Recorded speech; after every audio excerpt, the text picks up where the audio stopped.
Good evening, everyone. My name is Aminata and I'm your keynote speaker for Genesis Works New York City Breaking Through 2020.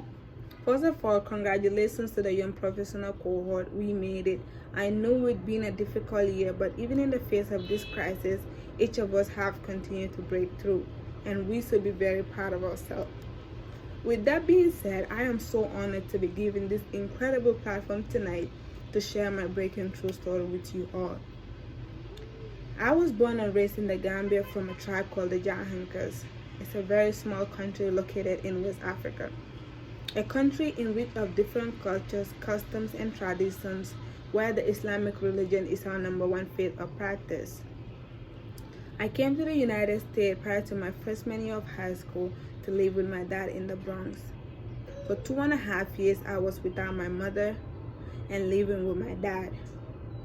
I began to take our household responsibilities and learn how to take care of my family. I cook, clean, and regulate the house after my dad, my brother, and a younger sister. Growing up, I went to 2 schools, both Arabic and English. My parents wanted me to go to Arabic school to learn about my religion and God, a faith that has been preserved in our family for generations. But I was determined to attend public school instead in order to learn the English language. Believe it or not, the fact that I was going to 2 schools was my choice and not theirs. Originally, my parents were opposed to the idea of me attending an English language school. And each time I brought up the conversation, it ended up with their famous quote, "Aminata, we are on this earth to serve God." While I appreciated learning about the Quran, which teaches me a love of God, His creatures, and a good moral, I knew for my family, dropping out of Arabic school was not an option. So I made the difficult choice to try and balance both at the same time. I knew that I needed to go to English school in order to read and write. I still remember the first 3 words I learned: when, where, and how. This was taught to me by my older brother Lamin. So every day I would duck into the girls' restroom to switch from one school uniform to another, while the other students were wrapping up to go home and have a homemade meal with their family. I trekked from one school to another in order to achieve a goal on the hot, rising, sunny days that I have set for myself. Choosing the path to choose public schools has provided me the opportunity to hear about Genesis Works. During my junior year, I remember sitting in my science classroom where I had an invitation from Professor Lamberson to attend a meeting in our school auditorium. I didn't know what the meeting was about and I wasn't interested. I only decided to attend the meeting in the hopes of getting out of school early that day. When I arrived in the auditorium, that is when I met Jabari, Genesis Works New York City program manager at that time. Jabari gave us an introduction about Genesis Works and how it would change our lives. Something he said that stood out to me was, I quote, "When was the last time you changed your life in 15 minutes? The Genesis Works application took only 15 minutes. I still wasn't interested because I didn't want to give up my whole summer for a 15-minute application. But during the introduction, I learned that it would be a paid summer training plus a paid internship. The money aspect was stuck in my brain. I began to imagine all the things I would be able to do with such amount of money. I imagined paying bills, taking care of my family, saving for my college, and even building a house. This inspiration has pushed me to finish the 15 minutes life-changing application. I didn't have a feeling I would get into the Genesis Works program because I always have bad luck with applications, so I didn't expect much. However, I ended up being called for an interview, and a few weeks later, I had an email I was accepted to the program. This was one of the happiest moments of my life. All my bad lucks immediately turned to good lucks. During the summer training, I learned how to use Excel, Microsoft Word, build communication, time management skill, public speaking, just to list a few. My fellow young professional will bear me witness of how much I struggled during the summer training. I'm a very shy person, and one aspect of it is my strong African accent, which doesn't sound like any of my peers. And this creates a boundary between me and my peers because I feel like I cannot relate to them. But look at me now, I'm sharing my breaking through story with you all, which shows that I have successfully completed my summer training. On my last day of summer training, I found that I was going to be placed as an intern at Salesforce.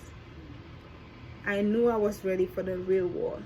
I spent 8 weeks discovering my true potentials, embraced my accent, and found public speaking a lot easier. I became much more confident in myself, and in a couple of weeks, I was getting ready for my first day in the office. As I prepared for my first day at Salesforce, I was so nervous. I was more nervous than my first day at Genesis Work Summer Training. But I put on my best professional outfit I could find in my closet. The pants I decided to wear, they were not some regular pants. These pants has their own unique story. My older brother Lamin was a self-taught designer, and he made those pants for me on my 16th birthday as a gift when he bought his first sewing machine. The same fabric of the pants was the first pair of pants my dad bought when he came to the United States and opened his store as an independent designer in Harlem. The pants were with him for over 16 years. It was a symbol of his struggles and how he sacrifices his life in order for us to have a good future. Now that I know what I was going to wear for my first day, my next task was getting to Salesforce Tower. I knew Salesforce was near Times Square, and I've been there on a regular occasions. But on my first day, I was trembling like a leaf as I exited the 2 train walking towards Salesforce. I had so many thoughts on my mind. I am the first person in my family to ever step half-foot into corporate America. I didn't know what to expect, but I knew I had to make a good impression. As I nervously walked toward the building, I met the other interns. We sat waiting for Mike.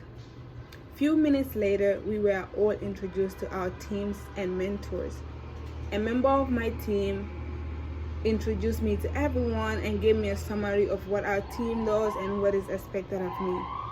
My daily activities in the office consist of working with vendors, making presentations, walkthroughs, and reporting any changes to my manager.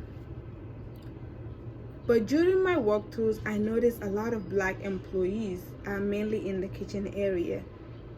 I began to wonder why it was so rare to see Black employees sitting at their desks using their laptops. In Gambia, I never felt the pressure of race. Everyone looked the same. We are all Black, which translates into my own native language, Farafina. Even though there are still differences regarding the complexion and which one is more acceptable in the society. When I came to the United States, race was one of the major boundaries I had to overcome. For years, I felt trapped, less beautiful, and unwanted, especially a girl like me, a Black African. This continued to hit me until my first day at Salesforce, and there I was, a high school senior from the Bronx, entering the professional workspace for the first time. I realized what an amazing opportunity I had been given to intern at Salesforce. During the course of my internship, I learned that one of Salesforce's #1 value is trust, which enables employees to communicate honestly and transparently. Similar to my own values, trust enables workers to work together with less bias. For example, with me being a high school intern at such a company, my manager Joshua treated me like any other employee in our team. Josh pushed me out of my comfort zone. He tells me to believe in myself. He taught me how to be confident and independent. Knowingly or unknowingly, Josh has helped me overcome the imposter syndrome, and I feel much more independent, confident, and the ability to able to walk with my head up high inside and outside the office. This experience has taught me to be confident, be fearless, make my life a masterpiece, and imagine no boundaries of my limitations. Just like Martin Luther King said, if you can fly, then run. If you can run, then walk. If you can't walk, then crawl. But whatever you do, you have to keep moving forward. Thank you so much, everyone.